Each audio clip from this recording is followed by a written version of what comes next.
Start करें। तो chapter 12 चालू करेंगे, इलेक्ट्रिसिटी। ठीक है, टर्म 2 का पहला चैप्टर इलेक्ट्रिसिटी। इसके बाद फिर अपन कार्बन कंपाउंड्स कर लेंगे। ठीक है, चैप्टर 12 इलेक्ट्रिसिटी। ठीक है, क्या समझते हैं इलेक्ट्रिसिटी से? क्या है करंट? ओके, और फ्लो ऑफ इलेक्ट्रॉन्स। ठीक है, और कुछ? Source of power. ठीक है, बोल सकते हैं। और it is a form of energy, right? Electrical energy सबसे कॉमन फॉर्म ऑफ एनर्जी है जो हम डे टू डे लाइफ में इनफैक्ट हर वक्त यूज करते हैं, राइट? इन वन और अनदर फॉर्म हम उस इलेक्ट्रिसिटी को यूज करते हैं, right? Electrical form of energy. ये एनर्जी होती किससे है? From the flow of electrons, current जिसको हम कहते हैं। मतलब लोग लगभग सबने थोड़ा बहुत डिफाइन किया कि इलेक्ट्रिसिटी का फ्लो इलेक्ट्रॉन के कारण होता है और उसे अपन करंट बोलते हैं। The flow of electron is known as current. थोड़ा बहुत इलेक्ट्रिसिटी के बारे में आपने शायद क्लास 8 में पढ़ा है क्या? Chemical effects of electric current एक चैप्टर हुआ करता था, नहीं? पहली बार सुन रहे हैं चैप्टर का नाम chemical effects of electric current. अगर आप करंट देते हैं तो कुछ केमिकल रिएक्शंस हो जाते हैं। इसका एक एग्जांपल हमने चैप्टर 1 में पढ़ा भी है। ऐसा कोई रिएक्शन याद है जहां हमने इलेक्ट्रिसिटी दी थी? हाँ, डिकम्पोजिशन है ना, इलेक्ट्रोलिसिस। इलेक्ट्रिकल डिकम्पोजिशन बोलो, या उसको शॉर्ट में हम क्या बोल सकते हैं? Electrolysis. Electro came from electricity, electron, and lysis का मतलब ब्रेकिंग होता है। तो आप इलेक्ट्रिसिटी दे के उसे ब्रेक कर रहे थे। जो रिएक्शंस अपने आप नहीं हो पा रहे थे उन्हें आप इलेक्ट्रिसिटी देकर करवा रहे थे। जो रिएक्शंस अपने आप नहीं हो पा रहे थे उन्हें करवाने के लिए हमने इलेक्ट्रिसिटी दी थी। पर अगर मैं बैटरी यूज करूं, पेंसिल से यूज करूं, ये तो हमें करंट देते हैं ना, हम इसका यूज करते हैं ना। हम अपने वॉचेस में यूज कर रहे हैं, हम क्लॉक में यूज कर रहे हैं, रिमोट कंट्रोल में यूज कर रहे हैं, पेंसिल सेट्स लगाते हैं हम, कैलकुलेटर्स में यूज कर रहे हैं। तो वो क्या करते हैं? उसके अंदर केमिकल रिएक्शन होता है और वो करंट प्रोड्यूस करते हैं। समझ रहे? दोनों अलग अलग चीजें है ना। एक हमने ब्राइन सोल्यूशन में करंट पास कराया ताकि NaOH बन सके, वाटर में करंट पास कराया ताकि H2 और O2 बन सके। ये उल्टा प्रोसेस हुआ। और अभी जो मैंने पेंसिल सेल का फंक्शन बताया, वहां हम अंदर रिएक्शन होता है तब जाके करंट प्रोड्यूस होता है। दोनों अलग अलग चीजें है ना, आप लोग डिफरेंशिएट कर पा रहे हो? एक को हम कहते हैं इलेक्ट्रोलिटिक सेल, जो हम पढ़े हैं अभी तक। तो दोनों दोनों चैप्टर में पढ़े हैं अपन। उसमें इलेक्ट्रिकल डिकम्पोजिशन में पढ़े थे और एसिड बेस सॉल्ट में क्लोर एल्कली प्रोसेस में पढ़े थे। सबको याद आ रहा है क्लोर एल्कली प्रोसेस? उसमें हमने NaCl के सोल्यूशन, एक्वस सोल्यूशन को, यानी कि ब्राइन को इलेक्ट्रिसिटी पास करवाई थी, तब जाके NaOH बना था, कॉस्टिक सोडा बना था। याद है ना सबको रिलेशन? वो टेबल याद है, मतलब वो डायग्राम याद है? प्रॉपर एक इलेक्ट्रोलिटिक टैंक था, एनोड था, कैथोड था। Anode was the positive terminal, cathode was the negative terminal. Hydrogen gas एक तरफ से निकल रही थी, दूसरी तरफ से क्लोरीन गैस निकल रही थी, और सॉल्यूशन में जो बच गया था वो क्या था? NaOH। याद आ रहा है ना? तो इस तरीके से हमने दो टाइप के आपको मैंने सेल बता दी। एक जो हम यूज करते हैं डे टू डे लाइफ में, पेंसिल सेल्स, वो उसके अंदर क्या रहता है? केमिकल्स ही अंदर। कभी कभी खोल के देखें, कभी पेंसिल सेल को, ड्राई सेल को, है ना, उनके अंदर पेस्ट रहता है, कार्बन का पेस्ट रहता है, ग्राफाइट की रॉड रहती है, जो जो एनोड, हाँ जिंक का भी होता है, जो एनोड कैथोड की तरह बिहेव करते हैं। हमारे मोबाइल में भी बैटरी है, वो भी तो करंट प्रोड्यूस कर रही है ना, तब हम काम कर पा रहे हैं मोबाइल के अंदर, राइट? तो इन टाइप के सेल को अपन इलेक्ट्रोकेमिकल सेल्स बोलते हैं। एक हो गया इलेक्ट्रोलिटिक, जिसमें हमने करंट दिया तो उन्होंने रिएक्शंस को करवाया, और इलेक्ट्रोकेमिकल सेल में रिएक्शंस होते हैं जिनके कारण प्रोड्यूस करंट होता है, करंट प्रोड्यूस होता है। समझ रहे क्या बोल रहा हूं मैं? दो टाइप के सेल्स होते हैं, इलेक्ट्रोलिटिक सेल, इलेक्ट्रोकेमिकल सेल्स। हम जो डे टू डे लाइफ में यूज करते हैं, 2000 इलेक्ट्रोकेमिकल सेल्स। हमारी गाड़ियों में बैटरी होती है, आप लोग चलाते हैं गाड़ी, स्कूटी, एक्टिवा, आप सेल्फ स्टार्ट करते हैं, आपकी जो हॉर्न बजती है, सामने हेडलाइट जलती है, सब बैटरी कारण हो रहा है। बैटरी डाउन हो जाएगी तो ना हॉर्न बजता है, ना सेल्फ स्टार्ट कर सकते हो गाड़ी को, और ना ही आपकी हेडलाइट चलेगी, ना इंडिकेटर चलेगा। ये सब आपका बैटरी से सप्लाई होती है उनकी। कभी अपन गाड़ी को बहुत दिनों तक अगर ऐसे खड़ा कर देते तो बैटरी बैठ जाती है, तो उस केस में आपका गाड़ी सेल्फ स्टार्ट होगा, फिर आपको किक से गाड़ी को इग्नाइट करना पड़ता है, राइट? तो वो सारे सेल्स भी आपके इलेक्ट्रोकेमिकल सेल्स के अंदर ही आएंगे, क्योंकि उन बैटरीज में, उन सेल्स में जब रिएक्शंस होते हैं तब करंट प्रोड्यूस होता है और उन करंट को हम यूज करते हैं। Am I clear? ठीक है, हाँ होती है, हाँ हाँ। उसमें ना दोनों टाइप से रिएक्शन हो सकते हैं, मतलब दो प्रोसेस होते हैं ना, एक डिस्चार्ज और एक रिचार्ज। फोन एक बार फुल्ली चार्ज हो गया तो हम यूज करके उसको डिस्चार्ज करते हैं, और एक बार अगर आपकी बैटरी फुल्ली डिस्चार्ज हो जाती है तो उसको अपन फिर से एक्सटर्नल सप्लाई देते हैं, जिससे हमारा फिर से बैटरी चार्ज हो जाता है। पर हर बैटरी ऐसी नहीं होती ना, दो टाइप की बैटरीज होती है या दो टाइप के सेल्स होते हैं। एक होते हैं प्राइमरी सेल्स, जिनको हम वन टाइम यूज करते हैं, सेकेंड टाइम वो रीयूजेबल नहीं होते हैं, ठीक है, उनमें रिवर्स रिएक्शन नहीं हो सकता, ठीक है। बट सेकेंडरी सेल्स या सेकेंडरी बैटरीज वो होती हैं जिनमें हम बार बार उसको रिचार्ज कर सकते हैं, बट उनका भी एक लिमिट होता है, राइट। वो भी एक पर्टिकुलर नंबर ऑफ साइकिल्स चल सकते हैं। आप एक बैटरी को जिंदगी भर नहीं चला सकते। आपको बैटरी, आप हमारी गाड़ी की बैटरी को भी हमें टाइम टू टाइम 3-4 साल के बाद रिप्लेस करवाना पड़ता है। ये नहीं कि आपने गाड़ी खरीदी और 15 साल तक एक ही बैटरी यूज कर रहे हैं, ऐसा नहीं होता, ठीक है। कई बार ऐसा होता है कि उस बैटरी में कार्बन जम जाता है ना, और या फिर वो बैटरी का जो भी इलेक्ट्रोलाइट है अंदर वो पूरा एग्जॉस्ट हो जाता है, ठीक है। तो उस केस में आपको बैटरी को रिप्लेस करना होता है, भले वो सेकेंडरी बैटरी क्यों ना हो, उसका भी एक लाइफ होता है, उसका भी एक लाइफ साइकिल होता है, ठीक है। हमारी मोबाइल की बैटरीज भी एक हद तक साइकिल चला सकती है, रिचार्ज और डिस्चार्ज का, उसके बाद वो भी खराब हो जाती है। कई बार आपने देखा होगा कि बैटरी फुल जाती है ना, या उसकी एफिशिएंसी धीरे धीरे कम होने लगती है। आपने जब डे 1 में मोबाइल खरीदा होगा उस दिन आपका फोन बहुत जल्दी चार्ज भी हुआ होगा और बहुत लंबे टाइम तक चला भी होगा, बट ऐसा हमेशा नहीं होता ना। धीरे धीरे आपकी बैटरी की लाइफ जो है वो धीरे धीरे कम होने लगती है। आप सेटिंग्स में आएंगे, आपको दिखती है बैटरी लाइफ कितनी परसेंट है, तो बताता है कि आपकी बैटरी और कितने साल तक या कितने समय तक ठीक से चल सकती है। बैटरी लाइफ बोलते हैं उसको, ठीक है। ओके, तो बेसिकली जब हम इलेक्ट्रिसिटी की बात करते हैं, करंट की बात करते हैं, तो उससे भी छोटी चीज एक होती है, उसको अपन कहते हैं चार्ज। क्या बोलते हैं अपन? चार्ज। चार्ज क्या होता है? चार्ज कहाँ सुना है पहले, कभी सुना है चार्ज? कहाँ सुना है चार्ज? आयंस, है ना, कुछ पॉजिटिवली चार्ज आयंस, कुछ नेगेटिवली चार्ज आयंस। ये आयंस बनते कैसे हैं? हाँ, एटम तो इलेक्ट्रिकली न्यूट्रल होता है ना, एटम इलेक्ट्रिकली न्यूट्रल है क्योंकि उसमें नंबर ऑफ प्रोटॉन्स और नंबर ऑफ इलेक्ट्रॉन्स बराबर है, राइट। पर जहां हमने इलेक्ट्रॉन को निकाल लिया तो अब इलेक्ट्रॉन कम हो जाएगा, प्रोटॉन ज्यादा हो जाएगा। जहां हमने इलेक्ट्रॉन ऐड कर दिया तब इलेक्ट्रॉन ज्यादा हो जाएगा, प्रोटॉन कम हो जाएगा। प्रोटॉन कभी निकलता या ऐड नहीं होता ना, एडिशन या लॉस किसका होता है? इलेक्ट्रॉन्स का। प्रोटॉन हमेशा जितने हैं उतने ही रहते हैं किसी भी एटम में, बट इलेक्ट्रॉन कम ज्यादा करके अपन चार्ज बदल सकते हैं। अगर आपने इलेक्ट्रॉन लॉस करवाया है तो वो पॉजिटिवली चार्ज हो जाती है बॉडी, अगर आपने इलेक्ट्रॉन गेन करवाया तो वो बॉडी नेगेटिवली चार्ज हो जाती है। समझ रहे हैं? तो ये चार्ज प्रोड्यूस कैसे होते हैं, इलेक्ट्रॉन निकलता कैसे है या इलेक्ट्रॉन ऐड कैसे होता है? तो एक एक तरीका होता है रबिंग करने से। आपने देखा होगा ना कि एक आध कभी आप क्लास में स्केल को पीछे रगड़ के स्ट्रिप ऑफ पेपर चिपकाए हो? हम लोग करते थे ऐसा। आप स्केल लो और बाल में घिसो उसको, तो आपके बालों से कुछ इलेक्ट्रॉन स्केल में आ जाएंगे। रब करने से ये इलेक्ट्रॉन्स जो है वो उनको एनर्जी मिल जाती है, तो बाल में जो इलेक्ट्रॉन्स होंगे उनको एनर्जी मिलेगी, वो बाल से निकल के स्केल में आ जाएंगे। अब स्केल हो गया है नेगेटिवली चार्ज और आपका बाल उतना ही पॉजिटिवली चार्ज हो गया। अब अगर आप उस स्केल को या रॉड को एक पीस ऑफ पेपर के पास, छोटे छोटे पीस ऑफ पेपर के पास लेके आएंगे तो वो पीस ऑफ पेपर अट्रैक्ट हो जाएगा आपके स्केल से। अगर ये नहीं किया तो कभी कभार आपने ऑब्जर्व किया कि किसी को छूने से कई बार हमें करंट लग जाता है, कई बार ऐसा होता है, राइट। या आप उससे टकराओ या आप किसी चीज से घिसा जाओ, है ना, पर्दे से घिसाते हुए निकल जाओ तो आपको करंट आता है। मॉल में जो रेलिंग्स होती हैं उनको अगर आप ऐसे टच करते हुए निकलो तो आपको एकदम माइन्यूट सा शॉक फील होता है, एकदम इतना ज्यादा नहीं होता कि आपके पूरे बाल खड़े हो जाएंगे, वैसा टाइप का शॉक नहीं आता है। वहां पे कुछ चार्जेस थे जो आपकी बॉडी से ट्रैवल करके ना ग्राउंड में चले गए तुरंत, ठीक है। इसलिए आपको वो माइन्यूट चार्ज या माइन्यूट शॉक लगता है कुछ फ्रैक्शन ऑफ सेकेंड के लिए, उसको कहते हैं अपन स्टैटिक करंट। वो क्या होता है? Static current. स्टैटिक करंट इसलिए बोलते हैं क्योंकि वो चार्ज वहां पे स्टैटिक है। एक और एक्सपेरिमेंट है कि ग्लास रॉड लो और सिल्क में रब करो। सिल्क समझते हैं ना, सिल्क क्लॉथ, रेशम का कपड़ा, चिकना होता है ना वो।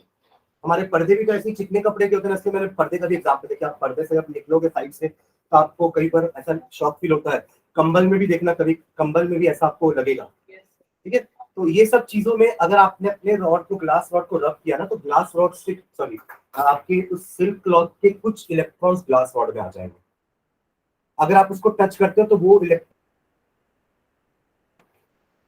ग्राउंड में चले जाएंगे। तो उस समय के लिए आप करंट फील करते हैं, static current, that is static current या स्टैटिक इलेक्ट्रिसिटी बोल सकते हैं। बट उस स्टैटिक इलेक्ट्रिसिटी से आप बल्ब नहीं चला सकते। समझ रहे हैं मैं क्या बोलना चाह रहा हूँ? क्योंकि वो बहुत कम क्वांटिटी का होता है और वो कुछ सेकेंड्स के लिए ही होता है, that is not for ever. एक बार अगर आपने उसको टच कर दिया, मैंने ग्लास रॉड को घिस के टच किया ना जैसे ही, तो वो इलेक्ट्रॉन्स मेरे थ्रू ग्राउंड में चले जाएंगे, अब खत्म, अब इसके पास कोई चार्ज नहीं, क्योंकि वो चार्ज तो आपके हाथ से फ्लो के चला गया नीचे। Because our body is also conductor, हमारी बॉडी भी कंडक्ट करती है, राइट? तो वो इलेक्ट्रॉन्स आपके थ्रू ग्राउंड में चला गया। समझ में आ रहा है मैं क्या बोल रहा हूँ? तो ये स्टैटिक करंट होता है, ठीक है। बट ये डेवलप चार्ज के कारण ही हुआ है। तो चार्ज कैसे डेवलप होता है? बाय फ्रिक्शन या bye rubbing. Bye rubbing two bodies आप चार्ज प्रोड्यूस कर सकते हैं। समझ में आ रही बात? ठीक है। और इसी चार्ज के फ्लो को अगर ये प्रॉपर अच्छे से फ्लो करवाया जाए का मतलब क्या है कि आपको एक पाथ देना पड़ेगा उसको, तब तो वो फ्लो कर पाएगा ना। या तो आपने एक्सीडेंटली किसी चीज को छू दिया तो वहां से करंट आपको फील हुआ जस्ट फॉर अ सेकेंड, ठीक है। बट अगर मुझे इलेक्ट्रॉन को प्रॉपर फ्लो करवाना है तो मुझे उसके लिए पाथ बनाना पड़ेगा, और उस पाथ को हम कहते हैं कंडक्टर। सुना कंडक्टर? कंडक्टर्स क्या होते हैं? They are the substance which allow current to pass through them. और इंसुलेटर्स वो होते हैं जो करंट को पास होने नहीं देंगे अपने अंदर से। समझ रहे हैं? तो आप जितने भी ऑब्जेक्ट आपके अराउंड में देख पाते हो, आप उसको 3 कैटेगरी में डिवाइड कर सकते हैं। All the object we see around us, we can divide them into 3 categories: conductor, insulators, semiconductor. Semiconductor का मतलब क्या है? एकदम कंडक्टर की तरह हेवी करंट भी नहीं देगा, बट इंसुलेटर की तरह जीरो करंट भी नहीं देगा, मीडियम करंट। सेमीकंडक्टर्स, हाँ, मतलब फ्लो होगा इलेक्ट्रॉन का, बट उतनी क्वांटिटी में नहीं होगा जितना कि कंडक्टर करवा पा रहा है। रेजिस्टर्स तो सबको बोल सकते हैं आप, जिसके पास रेजिस्टेंस है उसको आप सबको रेजिस्टर बोल सकते हो। सेमीकंडक्टर्स को रेजिस्टर थोड़ा बोलेंगे हम, तो आप इंसुलेटर को भी रेजिस्टर बोल सकते हो। बस ये है कि कंडक्टर में रेजिस्टेंस कम होता है, इंसुलेटर में बहुत ज्यादा होता है, और सेमीकंडक्टर में मीडियम होता है। रेजिस्टेंस तो हर बॉडी में है, हमारे अंदर भी रेजिस्टेंस होता है। रेजिस्टेंस का मतलब क्या होता है? It is the opposition. आप रेजिस्ट कर रहे हो किसी को, बैरियर लगा रहे हो। समझ रहे हैं मैं क्या बोल रहा हूँ? अगर आपने रोड में बैरियर लगा दिया, रोड में स्पीड ब्रेकर्स लगा दिए हैं, तो ऑब्वियसली आपकी गाड़ी उतनी तेजी से नहीं जा पाएगी। आप स्पीड ब्रेकर में आने के बाद गाड़ी को स्लो डाउन करोगे ना, कि नहीं करोगे? कुदा दोगे? करोगे ना, गाड़ी स्लो। तो बेसिकली वो स्पीड ब्रेकर एक तरह का रेजिस्टेंस है। किसके लिए रेजिस्टेंस है? आपकी गाड़ी के लिए। In the same way her material का रेजिस्टेंस होता है, ताकि करंट को वो फ्लो होने से थोड़ा सा अपोज करे। अब बस ये ऑपोजिशन कम ज्यादा होता है, इंसुलेटर में वो ऑपोजिशन बहुत होता है। इंसुलेटर में वो ऑपोजिशन बहुत ज्यादा होता है, सेमीकंडक्टर में उससे थोड़ा कम होता है, और कंडक्टर में सबसे कम होता है। इससे तो करंट आसानी से पास हो जाता है। समझ रहे हैं मैं क्या बोल रहा हूँ? ठीक है। तो रेजिस्टेंस हर मटेरियल में होता है, और उसका काम ही है करंट को अपोज करना। कितना अपोज करेगा? अकॉर्डिंगली हम 3 सब्सटेंस बोल सकते हैं: conductor very less resistance, insulator very high resistance, semiconductors medium kind of resistance. Semiconductor का एग्जांपल है silicon, germanium. Those are used as a electronic devices. आपके फोन में जितनी भी चिप्स हैं, है ना, ये सब सेमीकंडक्टर्स की बनी होती है, क्योंकि हमारे फोन को चलाने के लिए इतना ज्यादा हैवी करंट की जरूरत नहीं होती। समझ रहे हैं मैं क्या बोल रहा हूँ? वो कम करंट में भी काम कर जाता है, आईसीस। तो इसलिए वो आईसी सारी सेमीकंडक्टर्स की बनी हुई होती है। सेमीकंडक्टर एक अलग इंडस्ट्री है ना, ठीक है। सेमीकंडक्टर का अलग इंडस्ट्री है। आप जाएंगे बैंगलोर में तो वहाँ पे इलेक्ट्रॉनिक सिटी करके एक अलग है। वहाँ पे जितने भी कंपनीज हैं जो सेमीकंडक्टर्स में काम करती हैं, उनके ऑफिसेज वहाँ पे हैं। मतलब उसको इलेक्ट्रॉनिक सिटी नाम दे दिया गया है, because electronic is all about semiconductors. Silicon, germanium, जिसमें 2 इंपॉर्टेंट सेमीकंडक्टर्स क्या है? Silicon and germanium. सिलिकॉन तो पढ़े अपन, एटॉमिक नंबर 14 वाला सिलिकॉन, और उसी की फैमिली का एक और है जर्मेनियम। हाँ, बोल सकते हो, क्योंकि मेटलॉइड्स भी तो वही है ना। मेटल्स कंडक्टर्स हैं, नॉन मेटल्स इंसुलेटर्स हैं, मेटलॉइड्स ऐसे हैं जिनके पास दोनों की प्रॉपर्टीज हैं। आप इन शॉर्ट बोल सकते हो कि metalloids are semiconductors. Boron, arsenic, bismuth, ठीक है। तो इनमें कम करंट फ्लो कराएगा, बट कराएगा करंट फ्लो। कंडक्टर में बहुत ज्यादा, तो हमारे जितने भी घरों में वायर्स होंगे वो सब कंडक्टिंग वायर्स होंगे, कंडक्टर के होंगे, ठीक है। और रबर, वुड, ग्लास, प्लास्टिक, ये सब क्या हो जाएंगे आपके इंसुलेटर्स। एयर इंसुलेटर है, डिस्टिल वाटर भी इंसुलेटर है, ठीक है। एक्चुअली कंडक्टर्स भी दो टाइप के होते हैं।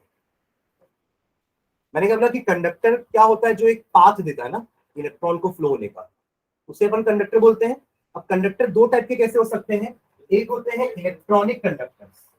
क्या हो गए इलेक्ट्रॉनिक कंडक्टर। देखो नाम से समझ में आ रहा होगा कि आपको कि कैसे कंडक्टिविटी करने वाले हैं।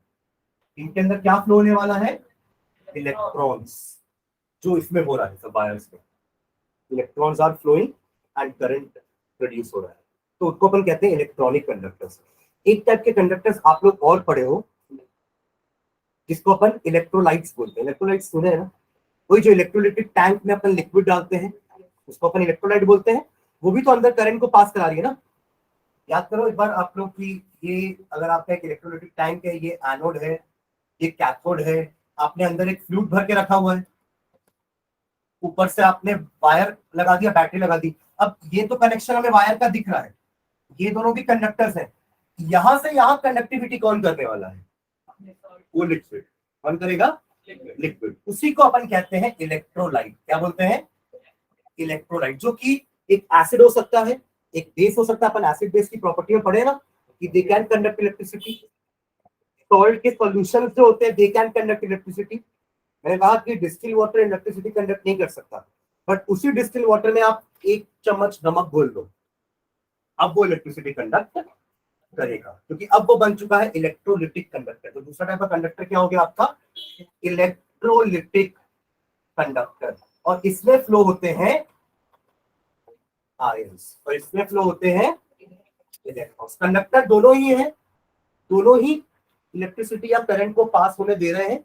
बस फर्क इतना है कि एक में इलेक्ट्रॉन्स के थ्रू करंट फ्लो हो रहा है और एक में आयंस के थ्रू करंट फ्लो हो रहा है। डिफरेंस समझ में आ रहा है। हम इस चैप्टर में इसी के बारे में बात करेंगे। We won't deal with electrolytic conductors, ठीक है। इसका एक अलग चैप्टर 12th में जब आप केमिस्ट्री लेते हो, अगर फिजिक्स पीसीएम लेते हो, पीसीबी लेते हो, तो हम इसके बारे में अलग चैप्टर में पढ़ेंगे। इलेक्ट्रोकेमिस्ट्री करके एक अलग चैप्टर है।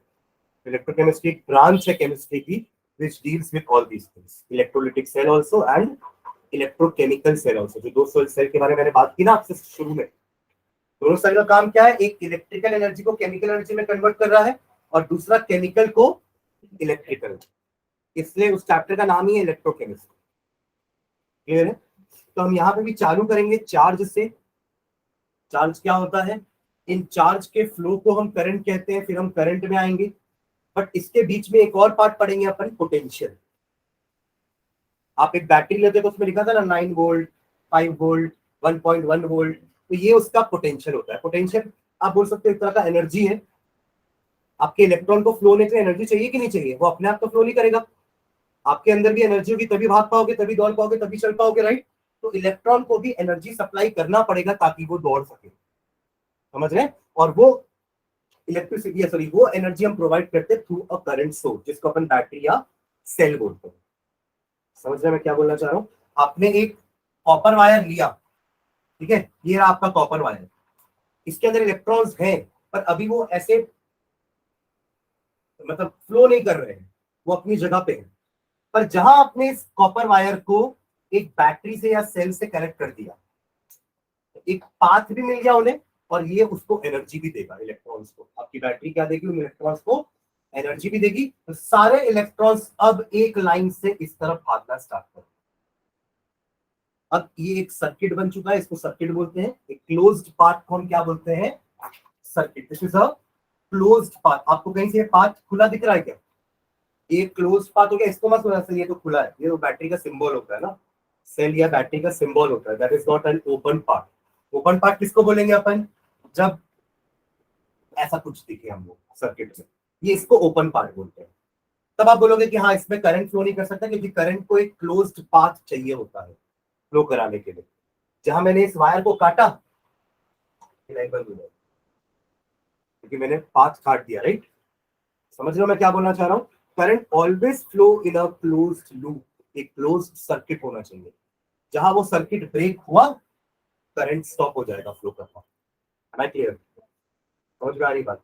ठीक है, तो फिर बीच में हम पोटेंशियल पढ़ेंगे, फिर हम करंट के बारे में जानेंगे, फिर रेजिस्टेंस पढ़ेंगे। रेजिस्टेंस का शॉर्ट में मैंने आपको आज थोड़ा सा ब्रीफ दिया है क्या होता है करंट रेजिस्टेंस। ठीक है, हम डिटेल में रेजिस्टेंस को फिर से देखेंगे जब अपन आएंगे टॉपिक में। ठीक है, पर आज स्टार्ट करेंगे अपन चार्ज से। ठीक है, तो सभी हेडिंग डाल लेंगे, charge. Charge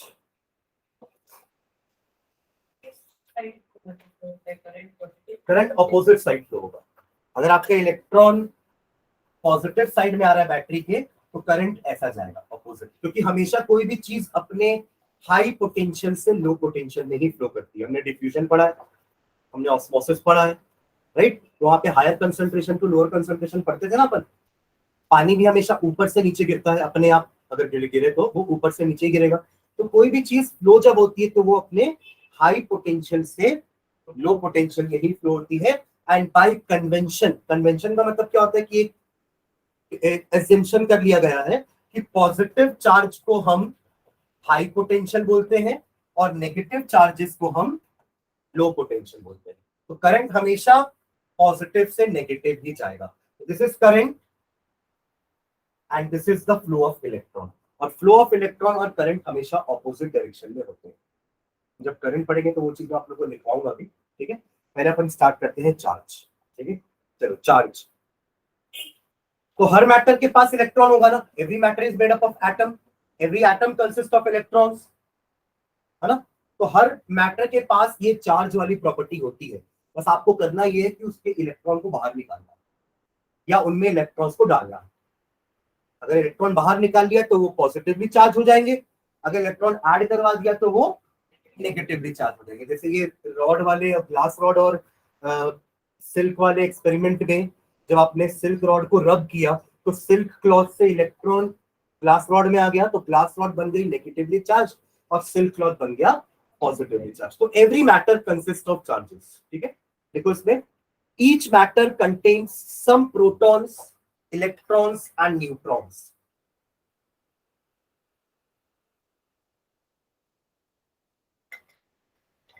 Each matter contains some protons, electrons and neutrons. 9th class में अपन तीनों के बारे में पढ़े हैं, याद है? इनका डिस्कवरी भी पढ़ते थे कि कौन कैसे डिस्कवर हुआ था, किसने इसको डिस्कवर किया था। J Thomson, Goldstein, Chadwick, James Chadwick, है ना? इन्होंने इन सब एटॉमिक पार्टिकल्स बोलते हैं ना, क्या बोलते हैं? सब एटॉमिक पार्टिकल्स। इनको डिस्कवर कैसे किया, वो डिस्चार्ज ट्यूब एक्सपेरिमेंट था। पढ़े है ना? स्ट्रक्चर ऑफ एटम तो 9th क्लास में पढ़ते थे, राइट? और एटम्स एंड मॉलिक्यूल भी आप लोग 9th क्लास में पढ़े हैं, है ना? तो हमें पता है प्रोटॉन पॉजिटिवली चार्ज होते हैं, इलेक्ट्रॉन्स नेगेटिवली चार्ज होते हैं, और एक एटम में इन दोनों की क्वांटिटी बराबर होती है। तभी atom as a whole electrically neutral होता है। समझ रहे हैं? ओके, तो क्या लिखे? Each matter contains some proton, electrons and neutrons, full stop. The charge possessed by proton is called, the charge possessed by proton is called, the charge possessed by proton is called positive charge, is called positive charge, while the charge possessed by electron is called negative charge. While the charge possessed by electron is called negative charge, is called negative charge.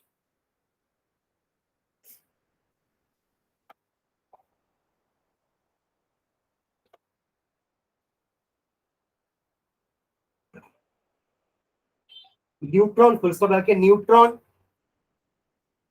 has got no charge. Neutron has got no charge.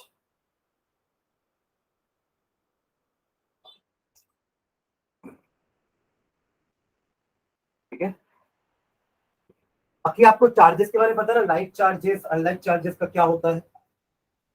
Like charges क्या करते हैं? आपस में एक दूसरे को repel, and unlike charges attract. तो आप चार्जेस को डिफाइन कैसे कर सकते हो कि चार्जेस वो होते हैं जिनके कारण वो खुद आपस में इलेक्ट्रिकल फोर्स या इलेक्ट्रिक फोर्स एक्सपीरियंस करते हैं। मान लो मैं चार्ज हूं पॉजिटिव, ये चार्ज है पॉजिटिव, तो हमारा दोनों का चार्ज हमें क्या कर रहा है, एक इलेक्ट्रिक फोर्स दे रहा है, किस टाइप का, रिपल्सिव टाइप का। और अगर मैं पॉजिटिव हूं ये नेगेटिव है, तो हमें अभी भी इलेक्ट्रिक फोर्स मिल रहा है, बट किस टाइप का, अट्रैक्टिव टाइप का। समझ रहे चार्ज का डेफिनेशन। तो चार्ज एक बॉडी का प्रॉपर्टी होता है जो उसे इलेक्ट्रिक फोर्स महसूस करवाता है। अगर मैं न्यूट्रल हूं, मेरे अंदर कोई चार्ज नहीं है, जितने भी चार्जेस है वो बराबर है, आपस में कैंसिल हो गए हैं, तो मैं किसी से भी अट्रैक्ट या रिपेल नहीं होऊंगा। समझ रहे मैं क्या बोलना चाह रहा हूं। पर अगर मैं चार्ज बॉडी हूं, तो मैं किसी अपने जैसे चार्ज से रिपेल भी हो सकता हूं, और मेरे से ऑपोजिट चार्ज से मैं अट्रैक्ट भी हो सकता हूं। समझ रहे चार्ज का मतलब। तो चार्ज उस बॉडी की वो प्रॉपर्टी है जो उसे इलेक्ट्रिक फोर्स फील करवाती है, इलेक्ट्रिक फोर्स फील करवाती है। समझ रहे हैं, ठीक है। इसको लिखो, चार्ज का डेफिनेशन लिखना नीचे। Charge is a characteristic unit of matter. Charge is a characteristic unit of matter. Charge is a characteristic unit of matter by means of which by means of which by means of which matter experiences electric forces. By means of which matter experiences electric forces. Charge is a characteristic unit of matter by means of which matter experiences electric forces. ये line सबको समझ में आ रही है? इस line का एक एक वर्ड क्लियर है ना। हर मैटर में होगा और उसके कारण वो इलेक्ट्रिक फोर्स एक्सपीरियंस करेगा, और अगर वो बॉडी चार्ज नहीं है तो वो कोई इलेक्ट्रिक फोर्स एक्सपीरियंस नहीं करेगा। है मैं क्लियर? ठीक है। तो stop. It can be either negative or positive. Charge can be positive, it can be negative. It can be either negative or positive. It can be either negative or positive.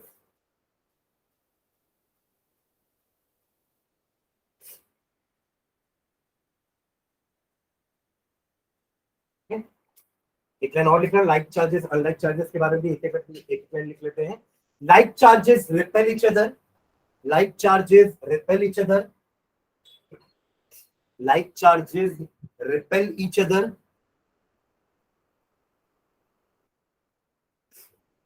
whereas unlike charges attract each other. Whereas unlike charges attract each other. Whereas unlike charges attract each other. Whereas unlike charges attract each other. ठीक है। Charge का एक symbol भी होता है, charge एक physical quantity है ना, और यूनिट भी होगा उसका। तो नीचे लिखना, charge is represented by Q, Q capital वाला ना, charge is represented by Q, capital Q, ठीक है। And its unit is coulomb, COULOMB। इसको अपन कैपिटल C से रिप्रेजेंट करते हैं। क्यू तो चार्ज का सिंबल हो गया, चार्ज का सिंबल C मत बोल देना, ठीक है। C is the symbol for coulomb. C किसका सिंबल है? कूलम का, ठीक है। क्यू चार्ज को डिनोट करते हैं, जैसे अपन करंट को डिनोट करने के लिए I यूज करते हैं, बट उसका यूनिट एम्पियर है, तो उसके लिए A यूज करते हैं। जैसे फोर्स के लिए F बोलते हैं कि नहीं बोलते हैं, है ना, बट उसका यूनिट तो न्यूटन N है। तो वैसे ही हर एक फिजिकल क्वांटिटी का एक सिंबल भी होता है और एक सिंबल होता है उसके यूनिट का। तो चार्ज का यूनिट है कूलम और उसका सिंबल है C। समझ रहे हैं? हमें इलेक्ट्रॉन पता है ना, इलेक्ट्रॉन एक चार्ज पार्टिकल है, तो उसका चार्ज कितना होता है। अगर मैं कूलम के रेस्पेक्ट में इलेक्ट्रॉन का चार्ज बताऊं तो एक इलेक्ट्रॉन में कितना चार्ज होता है उसको लिखेंगे, नीचे लाइन में लिखना, the charge possessed by one electron, the charge possessed by one electron, एक इलेक्ट्रॉन में कितना कूलम चार्ज होता है। the charge possessed by one electron is equal to, एक इलेक्ट्रॉन का चार्ज होता है 1.6 into 10 to the power minus 19 coulomb. 1.6 into 10 to the power minus 19 coulomb. ये तो बहुत छोटा नंबर है ना, कि बहुत बड़ा नंबर है? बहुत छोटा, माइनस 19 बोल रहा हूं मैं। अरे ये बहुत छोटा नंबर है, इतना एक इलेक्ट्रॉन का चार्ज होता है। समझ रहे मैं क्या बोल रहा हूँ? एवरीवन क्लियर है? तो अगर मैं बोलूं कि बताओ एक कूलम चार्ज कितने इलेक्ट्रॉन को मिला के बनेगा, मेरा क्वेश्चन समझ रहे हो आप लोग, है ना? एक इलेक्ट्रॉन में इतना कूलम चार्ज है, ये क्वांटिटी 1 से काफी छोटी है ना, बहुत ज्यादा छोटी है ना। 1 मतलब इसके सामने पहाड़ हो गया, और ये चींटी है। समझ रहे? ये 0 पॉइंट इतने 18 जीरोस लगाऊंगा, इसके बाद 16 आएगा, इतना छोटा नंबर है ये। तो 1 के सामने तो कुछ भी नहीं है ना ये। समझ रहे मैं क्या बोलना चाह रहा हूं? तो ऐसे कितने इलेक्ट्रॉन लोगे तब जाके एक कूलम चार्ज बनेगा? मैं जो क्वेश्चन बोल रहा हूँ समझ में आ रहा है आप लोग को ना? मतलब तराजू लिया मैंने, तराजू के एक तरफ सब्जी वाला क्या रखता है, 1 किलो का बाट रखता है ना, लोहे वाला, और दूसरी तरफ आलू या टमाटर डालना स्टार्ट करता है। वो तब तक आलू टमाटर डालता रहता है, डालता रहता है, डालता रहता है, जब तक वो दोनों बराबर ना आ जाए, फिजिकल बैलेंस में बराबर ना आ जाए। ऐसी तो नापते हैं ना, 1 किलो आलू, 1 किलो गए हो कभी सब्जी लेने गए हो? हैं? लगा के तो नहीं आए हो? हाँ, ऐसा नहीं कि वो नीचे में भी हाँ बोल दिया कि हाँ ये हो गया तो हाँ मान के आ जाओ, ऐसा तो नहीं हुआ ना कभी। ठीक है, तो कभी भी हम जब सब्जी लेने जाते हैं तो वो 1 किलो का बाट एक तरफ रखता है और यहाँ पे वो आलू डालना चालू करता है, दोनों बराबर हो जाए। अब यहाँ मान लो कि एक तरफ तराजू के 1 कूलम पड़ा हुआ है, 1 कूलम चार्ज है, आपको यहाँ पे एक एक करके इलेक्ट्रॉन डालना है, इतना भी ये दोनों बराबर हो जाएंगे। मेरा क्वेश्चन क्लियर है सबको? एक कूलम बनाने के लिए मुझे कितने इलेक्ट्रॉन्स चाहिए, ये मेरा क्वेश्चन है। हाँ, इसी रिलेशन से कैसे निकाल सकते हैं आप लोग सोच के बताओगे मुझे? एक इलेक्ट्रॉन का मतलब कितना कूलम है, तो एक कूलम में कितने इलेक्ट्रॉन होंगे कैसे निकाल सकते हैं? सोचो। 1/1.6। देखो कैसे, इसको उल्टा लिखता हूं मैं, ठीक है? इसको इधर लिख लेता हूं, इसको यहां लिखता हूं, ध्यान देना ना, कुछ नया चीज नहीं लिख रहा हूं मैं। 1.6 इंटू 10⁻⁻19 कूलम का मतलब एक इलेक्ट्रॉन होता है, आया ना? 1.6 इंटू 10⁻⁻19 कूलम का मतलब एक इलेक्ट्रॉन होता है।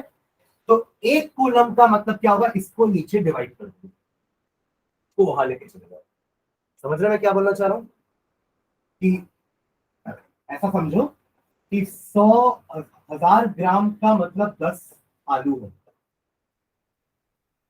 या 10 आलू 1000 ग्राम हुआ टोटल। तो एक आलू का मास कितना होगा? इसके लिए यही करते हैं ना? हाँ, इसको यूनिटरी मेथड बोलते हैं। क्या बोलते हैं? आप लोग मैथ्स में पढ़ते होंगे कि 5 पेन इतने की आई तो 100 पेन कितने की आएगी। तो पहले आप एक पेन का दाम निकालोगे ना, कि 5 पेन अगर 20 रुपए की आई है तो एक पेन 4 रुपए की, तो 100 पेन खरीदना है तो 400 रुपए लगेंगे। तो पहले आपको एक क्वांटिटी का रेट तो पता चले, तब तो आप उसको 100 क्या उससे फिर आप 500 का भी रेट निकाल सकते हो। समझ में आ रहा मैं क्या बोल रहा हूँ? इसको यूनिटरी मेथड बोलते हैं। यूनिट चीज, यूनिट मतलब 1, यूनिटी 1। तो आप पहले एक चीज का दाम निकालते हो, फिर आप उसको कितने से ही मल्टीप्लाई करोगे तो आपको आंसर आ जाएगा। समझ रहे मैं क्या बोलना चाह रहा हूँ? तो वही चीज यहाँ पे कर रहे हैं। अगर आपको एक कूलम चाहिए तो इसको नीचे लेके चले जाएंगे, 1/1.6 इंटू 10⁻⁻19 इतने इलेक्ट्रॉन्स। अब ये इलेक्ट्रॉन्स का नंबर है ना, तो ये कभी 0 पॉइंट में नहीं हो सकता, क्योंकि इलेक्ट्रॉन या तो 1 होंगे, या तो 2 होंगे, या तो 15 होंगे, या तो 20 होंगे, या तो 1 लाख होंगे, या तो 2 लाख होंगे। पॉइंट में नहीं होता। इलेक्ट्रॉन कभी आधा नहीं कर सकते ना अपन। इलेक्ट्रॉन या तो 1 होगा या तो 2 होगा, 2.5 इलेक्ट्रॉन नहीं होता कुछ। समझ रहे मैं क्या बोल रहा हूं? 0.1 इलेक्ट्रॉन नहीं होता कुछ। Very good. तो ये नंबर कभी भी, इसके ऊपर जो पावर है वो कभी भी नेगेटिव नहीं हो सकता, अगर आप नंबर ऑफ इलेक्ट्रॉन्स बोल रहे हो तो। जो बोल रहा हूं समझ में आ रहा है सबको? एवरीवन क्लियर है ना? तो अब इसको सॉल्व करना पड़ेगा। 10⁻⁻19 को ऊपर लेके चलेंगे तो 10⁻19 हो जाएगा। अब हमको क्या सॉल्व करना है? 1/1.6 को सॉल्व करना है, आया ना? है ना? अब 1/1.6 को भी थोड़ा सॉल्व कर लेते हैं। इसको 16/10 लिख सकते हैं, 10 ऊपर चला जाएगा, 10/16 हो जाएगा। क्या बोलते हैं? 10/16 होगा? अरे हाँ या ना? हाँ, इसको 5/8 कर सकते हैं। अब और इजी हो जाएगा सॉल्व करना। कितना आएगा? 0.0 कितने बार में जाएगा? 8 6 48 होता है, 50 है ना अपने पास, 48 है ना अभी, तो 6 टाइम्स में 48, कितना बचा रिमाइंडर? 2। एक और जीरो लगाओ, इमेजिन करो डिवीजन हो रहा है, ठीक है, जीरो लगाए, वो जीरो को नीचे ले आओ एरो बना के, 20 कितने बार में जाएगा? 8 से 2 टाइम्स में 16, कितना रिमाइंडर बचा? 4। एक और जीरो लगाओ, एरो बना के नीचे लाओ, 40, 8 5 जा 40 into 10 to the power 19 electron. But कभी भी नंबर को ऐसे नहीं लिखते, हमेशा अपन स्टैंडर्ड फॉर्म में लिखते हैं। आप लोग एक नंबर पढ़े हो ना, एवोगाड्रोस नंबर, इसका किसी को वैल्यू याद है क्या था? 6.022 इंटू 10 टू द पावर 20। तो अपन इसको ऐसे ही क्यों लिखते थे? अपन 0.6022 भी तो लिख सकते थे ना, इसको 60.22 भी तो लिख सकते थे ना, इसको 602.22 भी तो लिख सकते थे ना, इसको 6022 भी तो लिख सकते थे ना, नहीं लिख सकते क्या? 10 का पावर कम ज्यादा करना पड़ेगा बस। बट हमेशा अपन लिखते इसी फॉर्म में, इसको अपन कहते हैं साइंटिफिक नोटेशन। क्या बोलते हैं? साइंटिफिक। 11th में जाओगे तो पहले चैप्टर में ये पढ़ोगे, फिजिक्स में, केमिस्ट्री में, इसको कहते हैं साइंटिफिक नोटेशन, इसलिए हर नंबर को इसी फॉर्म में लिखा जाता है। समझ रहे क्या बोल रहा हूं मैं? तो इसको भी ऐसी फॉर्म में लिख सकते हैं, क्या लिखूंगा? 6.25 इंटू 10 टू द पावर 18 क्यों हुआ? 20 क्यों नहीं हुआ? आप इसको एक्चुअली में ऐसे डिवाइड करोगे ना 10 से, तब तो आप इसको ऐसे लिख सकते हो ना, आया ना एवरीवन? समझ में आ रहा है? आप इस चीज को ये लिख सकते हो ना, अब ये 10 और इसका एक 10 कैंसिल हो जाएगा, तो बचेगा कितना? 10 80। एवरीवन क्लियर है सबको? चल, तो आपके कितने इलेक्ट्रॉन्स हो गए? एक कूलम में इतने इलेक्ट्रॉन्स होते हैं। अब ये बहुत बड़ा number, this is a very big number. 625 लिखो और 16 जीरोस और लगाओ, इतने इलेक्ट्रॉन्स होते हैं एक कूलम में। Am I clear? ठीक है। अब एक कूलम अगर 1 सेकंड में ट्रैवल करे, ध्यान से सुनना, एक कूलम अगर 1 सेकंड में ट्रैवल करता है ना, तब उसको 1 एम्पियर करंट बोलते हैं। एक कूलम जब 1 सेकंड में उस वायर से ट्रैवल कर जाता है, उसे 1 एम्पियर करंट बोलते हैं। हमारे तो कुछ डिवाइसेस में 15 एम्पियर करंट भी जाता है, कुछ में 5 एम्पियर करंट भी जाता है। तो सोचो कितने इलेक्ट्रॉन 1 सेकंड में फ्लो कर रहे होंगे हमारे वायर से। वो मिली हेनरी है, वो आपका एक तरह से पावर बोल सकते हो, एमएच जो अपन बैटरी के लिए यूज करते हैं ना, वो अलग चीज है। ठीक है, ये समझ में आ रहा है नंबर? तो इतना इलेक्ट्रॉन जब 1 सेकंड में फ्लो करता है ना, तब जाके 1 एम्पियर करंट प्रोड्यूस होता है। तो हमारे वायर में कितने इलेक्ट्रॉन्स होंगे जस्ट इमेजिन, और होने भी चाहिए ना। हमें पता है कि हर, जैसे कि मान लो कॉपर वायर भी है ना, अगर कॉपर वायर भी है, वो मान लो ये कॉपर वायर है, ठीक है, copper wire will be made up of copper atoms, आया ना? बहुत सारे कॉपर एटम्स होंगे। कॉपर का मैं आपको जस्ट एक मास बताता हूँ, उसका मास होता है 63 ग्राम, एटॉमिक मास क्या होता है? 63 ग्राम। अगर मैं 63 ग्राम कॉपर लेता हूं, I have 6.022 into 10 to the power 23 atoms of carbon. से एग्री करते हो? कार्बन बोल रहा हूं, कॉपर, क्योंकि ये उसका मोलर मास होता है, और मोलर मास का मतलब होता है 1 मोल का मास, और 1 मोल में कितने एटम्स होते हैं? कितने? सब यहां तक फॉलो कर रहे हो क्या एवरीवन? पक्का है ना? अगर मेरे पास 63 ग्राम कॉपर है, दैट मीन्स मेरे पास कॉपर के इतने सारे एटम्स हैं। क्लियर है? हर एक एटम 2 इलेक्ट्रॉन लूज करके इस स्टेट में रहता है। ये तो अपन पढ़े, कॉपर 2 पॉजिटिव, कॉपर 1 पॉजिटिव, याद है? मतलब हर कॉपर 2 इलेक्ट्रॉन दे रहा है। तो सोचो इतने सारे कॉपर है, तो इतना इंटू 2 करोगे, कितने सारे इलेक्ट्रॉन्स हैं आपके उस कॉपर के वायर में। कॉपर का वायर जितना लंबा लोगे, एटम्स उतने ज्यादा बढ़ते जाएंगे, इलेक्ट्रॉन्स उतना ज्यादा बढ़ता जाएगा, चार्ज उतना ज्यादा बढ़ेगा, करंट उतना ज्यादा फ्लो कर पाएगा। समझ रहे हैं इलेक्ट्रॉन्स एवरीवन? क्लियर है? ये इलेक्ट्रॉन्स ना कॉपर के आसपास ही रहते हैं। हाँ, आप जब बैटरी कनेक्ट करोगे ना, तब ये इलेक्ट्रॉन भागना स्टार्ट करते हैं, अदरवाइज वो कॉपर के साथ अटैच रहेंगे। जब आपने यहाँ पे पोटेंशियल अप्लाई कर दिया, एक एनर्जी दे दी इलेक्ट्रिकल फॉर्म में, तब ये इलेक्ट्रॉन पॉजिटिव टर्मिनल की तरफ अट्रैक्ट करके भागना चालू करेंगे। क्लियर है सबको? चलो इसको लिख लेते हैं, ये वाली चीज को। लास्ट क्या लिखे थे? 1.6 into 10 to the power -19 coulomb. ठीक है, तो अपन ऐसे निकाल लेते हैं कि एक ऐसी क्वेश्चन लिख लो, शॉर्ट में क्वेश्चन लिख लो, calculate Calculate the number of electrons present in 1 coulomb of charge.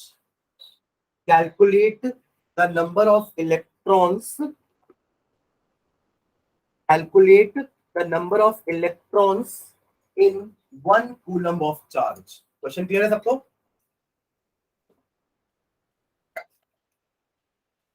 ठीक है, चालू यहीं से करेंगे. We know that ऊपर लिख चुके अपन.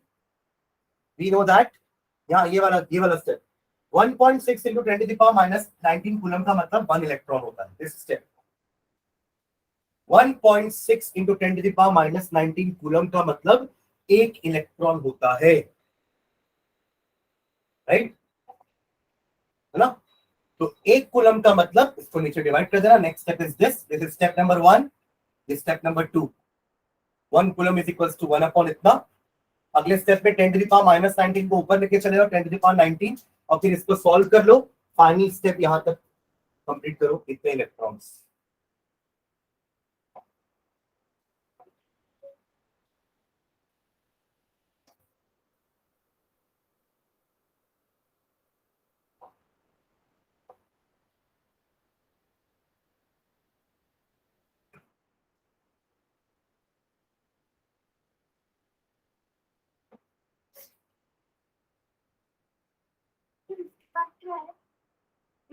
ये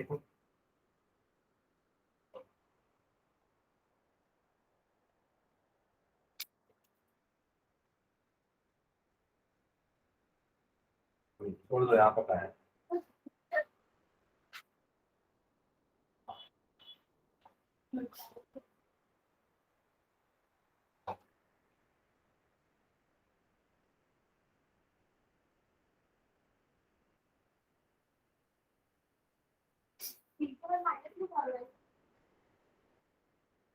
सी नहीं है, वो ई है.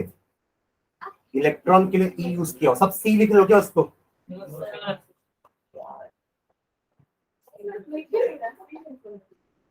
ये तो ई चल रहा है तो अब ई सी कैसे हो जाएगा? दिमाग खोल के लिखो, सिर्फ लिखो मत. ऐसे में तो फिर ये भी बना दिया ना, ये डैश बनाए हो और ये ऐसा छापना नहीं है इसको. ये ऐसा एरो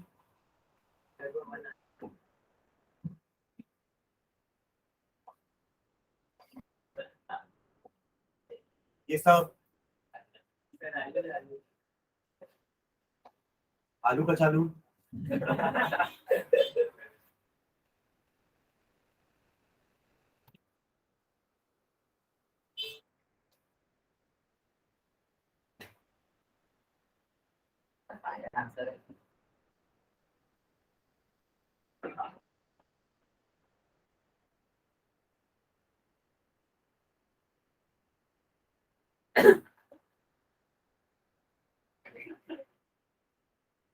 ठीक है. अच्छा डन. ठीक है, 1 मोल इलेक्ट्रॉन निकालने बोलूंगा. चार्ज तो निकाल दोगे. अगर मेरे पास 1 मोल इलेक्ट्रॉन है इस मिट्टी में तो कितना चार्ज है? क्या करोगे? है? राम तो बोला ही नहीं दादा. मैं बोल रहा हूँ कि मेरे पास 1 मोल इलेक्ट्रॉन है मेरे हाथ में अभी, तो मेरे पास कितना चार्ज है? हाँ, एवोगाड्रो नंबर मतलब 1 मोल मतलब इतने इलेक्ट्रॉन्स है मेरे पास, और इसको 1 इलेक्ट्रॉन के चार्ज से मल्टीप्लाई कर दोगे. हाँ या ना? ये दो चीज को मल्टीप्लाई करना है. This is the charge of 1 electron. ऐसे मेरे पास इतने इलेक्ट्रॉन्स हैं तो टोटल चार्ज कितना हो जाएगा? मल्टीप्लीकेशन. तो एक्चुअली में एक फॉर्मूला होता है. Q मतलब चार्ज है ना, और E मतलब इलेक्ट्रॉन्स है. अगर 1 इलेक्ट्रॉन होगा तो चार्ज कितना है? वही 1.6 into 10 to the power minus 19. अगर 5 इलेक्ट्रॉन है तो 5 into 1.6 into 10 to the power minus 19. 15 electron है तो 15 into 20 इलेक्ट्रॉन है तो 20 into 1.6 into 10 to the power minus 19. तो एक जनरल सा फॉर्मूला होता है Q is equals to NE. N कोई भी इंटीजर हो सकता है, पर वो इंटीजर ही होगा. 5.1 ऐसा नहीं हो सकता नंबर. समझ रहे हो क्या बोल रहा हूं मैं? तो नीचे एक लाइन लिखना. नीचे लिखो एक line.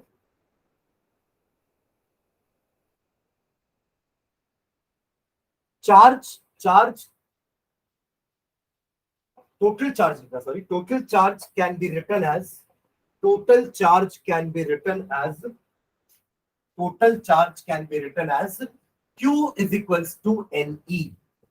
q is equals to n into e. सब स्मॉल लेटर्स है, q कैपिटल है, ठीक है. where n is the number of electrons, where n is the number of electrons, और ये हमेशा इंटीजर में ही होगा. मैंने बता दिया ना कि आधा इलेक्ट्रॉन नहीं होता, या पौन इलेक्ट्रॉन नहीं होता, या सवा इलेक्ट्रॉन नहीं होता. समझ रहे क्या बोल रहा हूं मैं? इलेक्ट्रॉन होगा तो एक होगा या दो होगा या तीन होगा. क्लियर है? ठीक है. तो ये नंबर हमेशा इंटीजर ही होगा. अगर आपके पास 25 इलेक्ट्रॉन है तो आप 25 इंटू एक इलेक्ट्रॉन का चार्ज करते हो तो आपको टोटल चार्ज मिल जाएगा. क्लियर है? ठीक है. चलो नेक्स्ट लाइन डालना. Conductors and insulators. Conductors and insulators. Conductors and insulators.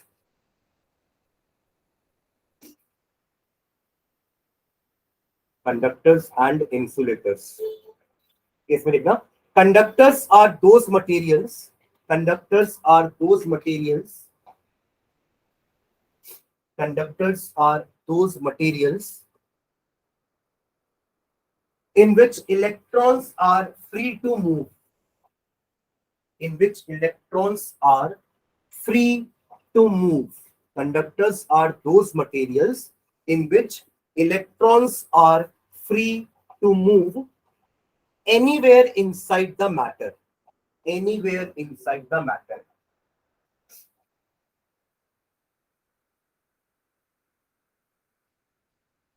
Anywhere inside the matter, like aluminium, copper, etc. एक लाइन और इसमें लिखना. All metals are conductors. All metals are conductors. एक लेड नहीं होता, बस एक्सेप्शन में पढ़े अपन, लेड पुअर कंडक्टर होता है इलेक्ट्रिसिटी का. ठीक है. बाकी आपके सारे मेटल इलेक्ट्रिसिटी कंडक्ट करेंगे. ठीक है. लेड बिल्कुल नहीं करता, थोड़ा बहुत करेंगे एकदम, पर वो कंडक्टर कैटेगरी में नहीं डाल सकते आप उसको. हाँ, रजिस्टर तो हर चीज बोल सकते हैं.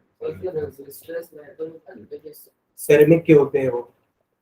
सेरेमिक में बना कि हर मटेरियल में आपका रेजिस्टेंस होता है, तो आप इससे बना सकते हो, बट जनरली हम सेरेमिक को यूज करके रेजिस्टेंस बनाते हैं.